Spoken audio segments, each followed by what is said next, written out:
မင်္ဂလာပါနှလုံးပေါင်းခြင်းပဲဖြစ်ပါတယ်ခင်ဗျာပေါင်းတဲ့ကိုပေါင်းခြင်းကနှစ်ဒီနေရာမှာပါဝါမြူခြင်းလည်းလူတွေလည်းရပါတယ်เนาะဘာကြောင့်လဲဆိုတော့သူကနှလုံးပေါင်းခြင်းနဲ့တဲကြပေးပါတယ်ခင်ဗျာ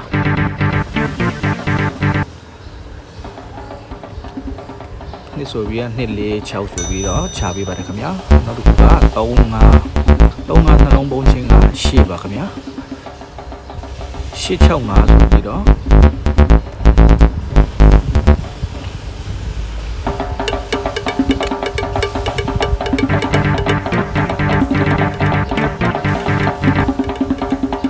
ဒီမှာကျတော့3နဲ့4ပေါင်းခြင်းက9ခုနှစ်ဆိုပြီး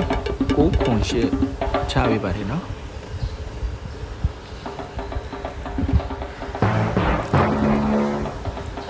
ပါဝါယူခြင်းတဲ့လူလည်းယူလို့ရပါတယ်ဒီနေ့မှာတော့6နဲ့9ဖြစ်ပါတယ်ခင်ဗျာ6နဲ့9ပေါင်းခြင်းတော့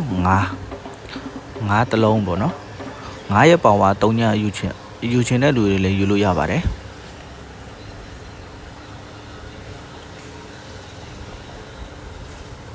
ဒီတစ်ခေါက်မှာတော့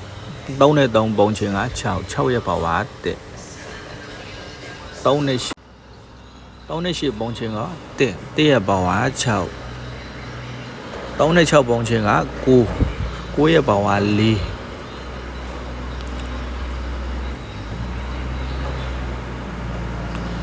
6နဲ့8ပေါင်းခြင်းက4နဲ့9တလုံးပေါ့နော်